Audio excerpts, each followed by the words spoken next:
Bonjour les abonnés et les curieux, ceux qui suivent la playlist Serre solaire passive, ma serre au Québec. Alors aujourd'hui, je vais vous parler de mon outil de jardinage le plus puissant. Et petit indice, ça rentre au creux de ma main.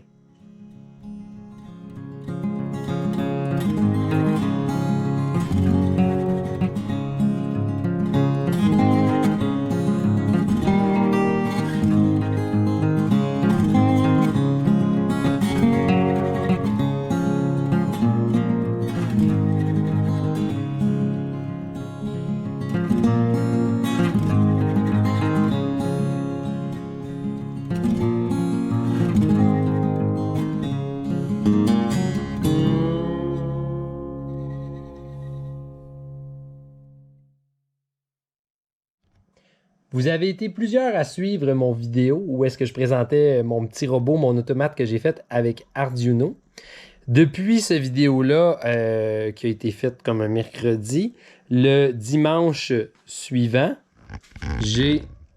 j'en ai profité pour planter. On a ici des bok choy. On a ici le persil. Vous remarquerez que les feuilles sont pas pareilles, c'est parce que c'est de la persil deuxième année. La sauge qui avait été swipée a commencé à repousser.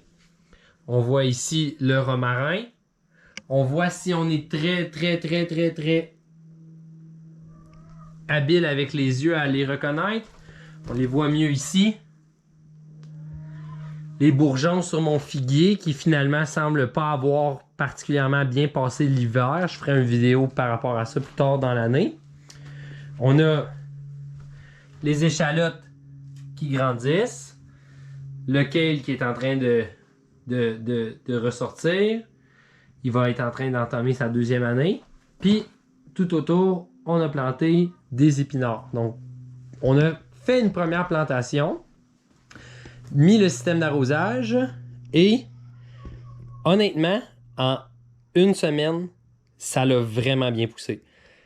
La laitue est un peu focale, ça j'avoue, mais pour les bok choy puis les épinards, on voit vraiment une belle progression, ce qui est super génial.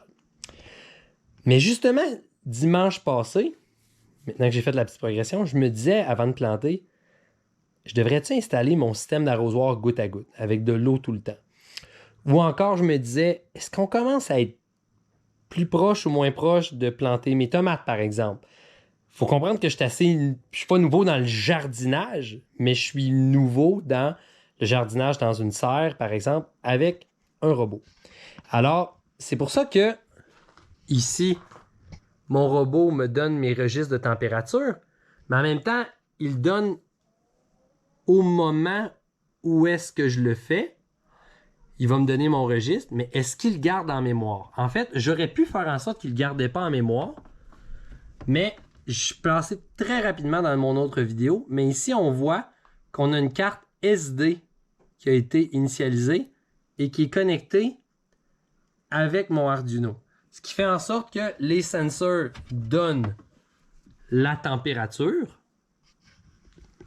Cette température-là s'en va sur une petite carte SD que je mets sur une plus grosse carte SD qui est simplement un adapteur et que je mets dans mon ordinateur, dans Excel par exemple, ou ça peut être dans LibreOffice Calculateur. Et ensuite, ça me permet de savoir quelle température il a faite et la donnée se prend aux 15 minutes. Alors, si vous voulez bien, vous allez pouvoir rentrer dans les entrailles de mon robot et je vais vous présenter justement ces données-là.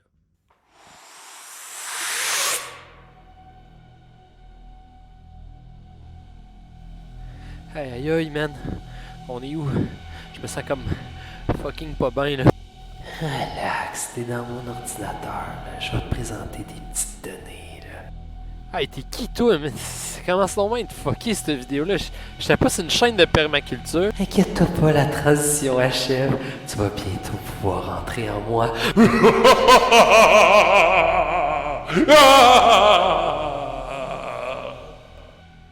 Alors, je ne vous présenterai pas le fichier que j'ai utilisé pour créer ce data-là. Pour moi, ça m'apparaît un petit peu inutile dans la mesure où est-ce que c'est pas un cours sur comment utiliser, utiliser Excel ou utiliser LibreOffice. C'est un cours sur qu'on fait, c'est un cours, c'est une vidéo qu'on fait en fait pour présenter le data de ma sœur, puis à quel point c'est un outil qui peut être quand même puissant que de garder le data de ta sœur. Bon, la première des choses avant d'analyser ce graphique-là, c'est de se dire qu'on a souvent un biais d'intuition par rapport aux températures d'une serre. Donc, la première chose qu'on va se dire, c'est aujourd'hui, par exemple, il n'y a pas de soleil, il fait fret et tout. Fait que là, on se dirait jamais je vais aller planter des tomates parce qu'on se dirait c'est pas logique, il fait froid, ça ne marchera pas. Alors que si j'entre dans ma serre dans une journée où est-ce qu'il fait 30, ben là, d'un coup, là, j'ai le goût de planter des tomates, puis j'ai comme l'impression que ça va toujours être comme ça.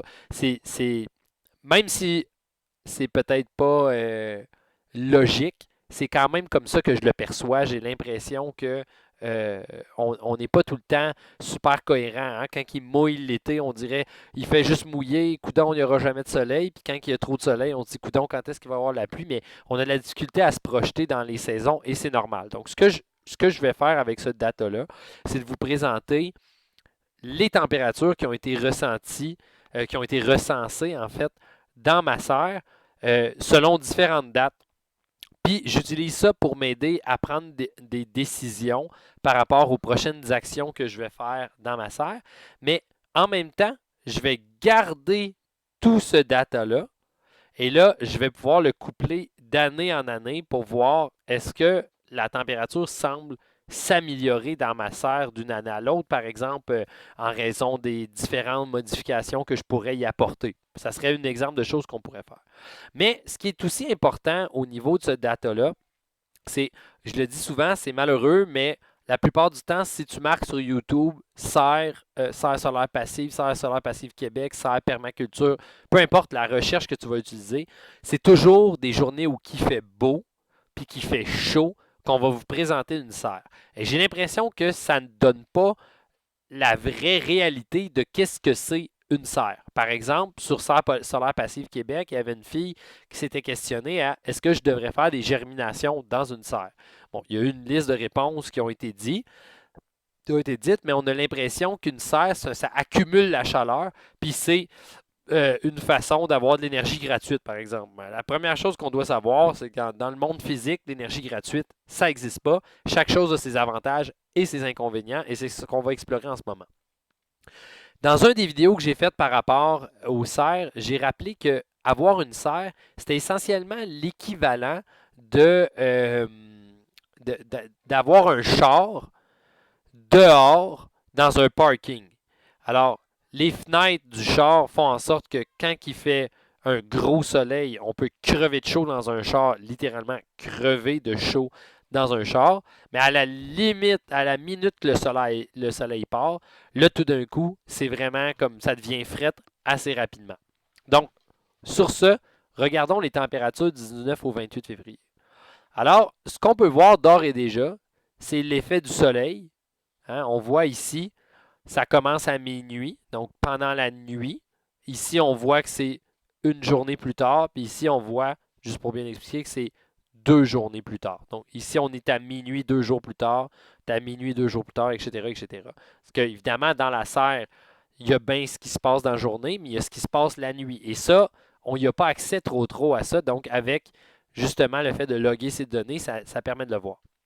La première chose qu'on va voir au niveau de la courbe, c'est qu'on voit que cette journée-là, il y a dû faire soleil jusque-là.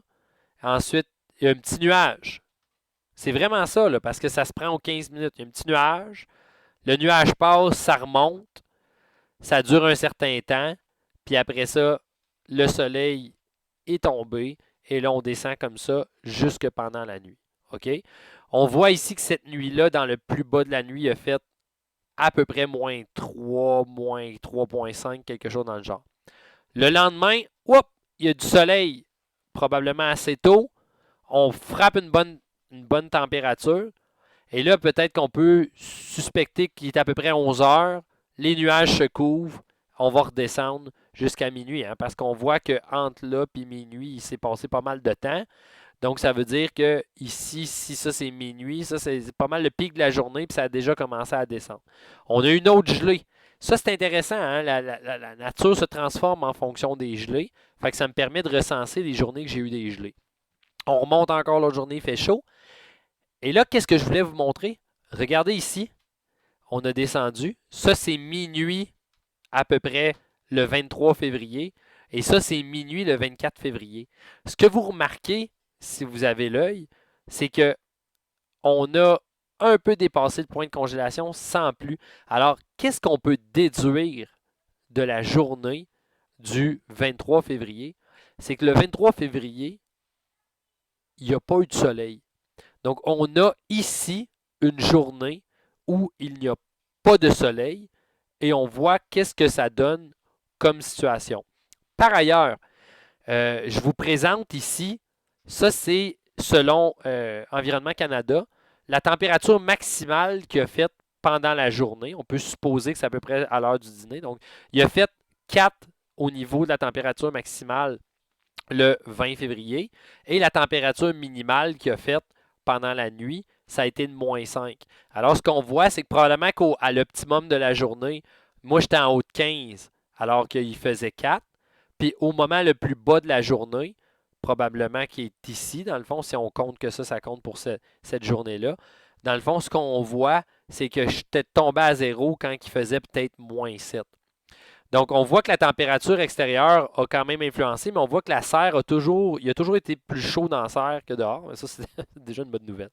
Mais une chose que je pourrais vous montrer, notamment au niveau de l'effet du soleil, c'est que si on regarde le 23 février, on va remarquer que la température la plus chaude qu'il a faite dans la journée, ça a été essentiellement -10, à peu près -10. Puis la température la plus froide, ça a été -15. Et on voit que j'ai surfé en haut du point de congélation sans plus. Le lendemain, c'est une journée qui fait encore plus froid. Donc, avec un maximum de -12 puis un minimum de -18 à peu près. Et pourtant, j'étais allé atteindre une température respectable de 14 dehors. Alors là, j'étais vraiment, vraiment en haut. Alors, qu'est-ce qui s'est passé? C'est qu'ici, il y avait du soleil. Donc, on voit toute la différence. Et imaginez-vous, dans cette journée-là, on peut supposer qu'il y a eu une quantité moyenne de soleil pendant 1, 2, 3, 4, 5 journées. Ici, on a eu des petites éclaircies. Puis ici, on figure qu'on a des journées qui ont été très peu ensoleillées probablement, même si ici, il y a pu avoir du soleil. Et si je suis tombé à -28 le 25 février, puis dans ma serre, ben là, on est descendu solide en bas du point de congélation. J'ai pas janvier, j'ai pas les autres mois, puis tout, c'est des choses que je vais ajouter avec le temps. Mais ce que ça va me permettre de voir aussi, c'est le plus froid que ça va tomber dans ma serre pendant une année de temps. J'ai des figuiers dans ma serre, par exemple, qui ont l'air d'avoir mangé à claque cet hiver, et dans le fond, les figuiers, ils toffent jusqu'à -10. Apparaît -10, ils sont prêts de toffer. Fait qu'on voit qu'une journée qui a fait -28 en février, on s'est approché de -10, on était à -8. Ça veut dire que mes figuiers, il faudrait peut-être que j'y mette une protection supplémentaire. C'est le genre de données que je peux aller chercher. On va aller maintenant, on va passer du 1 au 10 mars, puis on va voir que ça a drastiquement changé. Premièrement, j'ai eu 2 journées avec un peu d'ensoleillement. Mais juste pour parler de l'échelle, ici, je suis à peu près à 13 degrés Celsius, peut-être à 12 degrés Celsius. Puis ici, je suis à peu près à 15 degrés Celsius. Donc, on voit que l'échelle a changé et que les températures ont vraiment augmenté. Ah, par ailleurs, ici, le minimum que je suis tombé, c'était à -6,97. Le maximum, c'est 20,97. Alors que à l'extérieur, ça, c'est les minimums. Un minimum de -27,2 qui a été atteint cette journée-là. Puis un maximum de 4 degrés Celsius. Maintenant, on part du 1er au 10 mars, donc sur une séquence de 10 jours. Et là, on voit que là, ça a commencé à changer. Le printemps s'en vient dans la serre. Là, on le voit, on le vit, on le sent.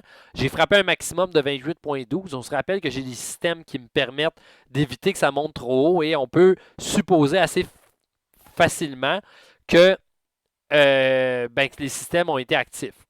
Ma géothermie, une chose intéressante, a été active à partir du moment qu'il faisait 22 degrés. Et regardez ici, qu'est-ce qu'on va voir? On voit ici un plateau de température. Des choses qu'on risque de voir de plus en plus souvent. Alors, au fur et à mesure que je prends ma température, c'est qu'ici, on voit qu'à 22 degrés Celsius, pourquoi il y a eu un plateau? Pourquoi ça n'a pas monté? Parce qu'on voit que la plupart des courbes, hein, des journées où est-ce qu'il n'y a pas eu de géothermie, on n'atteint pas de plateau. Ben, on a eu un plateau ici à 22 degrés Celsius pour la simple et bonne raison que mes systèmes de géothermie se sont mis en marche. Là, ça veut dire qu'à 22 degrés Celsius, ils ont commencé à refroidir la serre. Fait que là, ils ont dû refroidir la serre. Ça a remonté en haut de 22, ils ont reparti, ils ont refroidi la serre. Donc, ça permet de maintenir une température un petit peu plus égale. Bon, évidemment, cette journée-là puis cette journée-là, on a un petit peu plus de difficulté à le voir, mais on voit quand même ici un petit plateau qu'on ne voyait pas souvent au niveau de la température. Et là, évidemment, dans des journées qui fait très, très chaudes, la géothermie ne suffit plus pour baisser la température, sauf que à partir de 26 degrés Celsius qui s'était programmé, ben là, l'entrée d'air, la jet fan, là, on commence à tirer cet air-là à l'extérieur. Donc, c'est comme ça un peu que mes systèmes fonctionnent. J'aurais pu mettre des lignes pour voir lorsque mes systèmes sont activés, puis lorsqu'ils ne sont pas activés, ce serait des choses que je pourrais modifier. Toujours est-il qu'on voit que cette journée-là, là, en haut de 20, presque à 20, en haut de 20, on est à 15, on est à 20, on est à 17, on est à 27. Alors, ce qu'on voit assez rapidement, c'est que la température a commencé à augmenter. Encore une fois, qu'est-ce qu'on peut dire du 4 mars? Ça, c'est minuit. Ça, c'est minuit. Qu'est-ce qu'on peut dire du 4 mars? On peut dire qu'il n'a pas fait de soleil.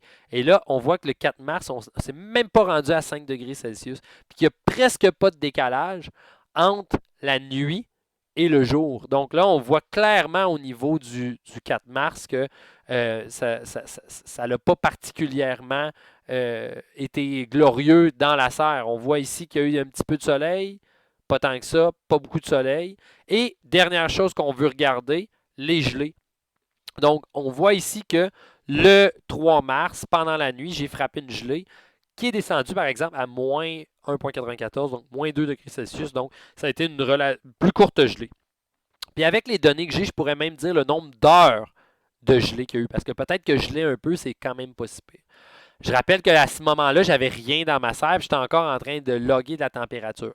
Mais quand on parle de se fier sur ces impressions, on va passer au prochain graphique pour voir que, hey, ça gèle à partir du 3, là. Ça a pu geler jusqu'au 11. Même là, ça n'a pas gelé. Jusqu'au 11, ça n'a pas gelé. On peut se dire que les gelées sont derrière nous. C'est ce qu'on va voir au prochain graphique. Ce qu'on voit du 11 au 16 mars, ben on voit ici que là, la température a frappé 30. Encore une fois, on commence à voir des plateaux.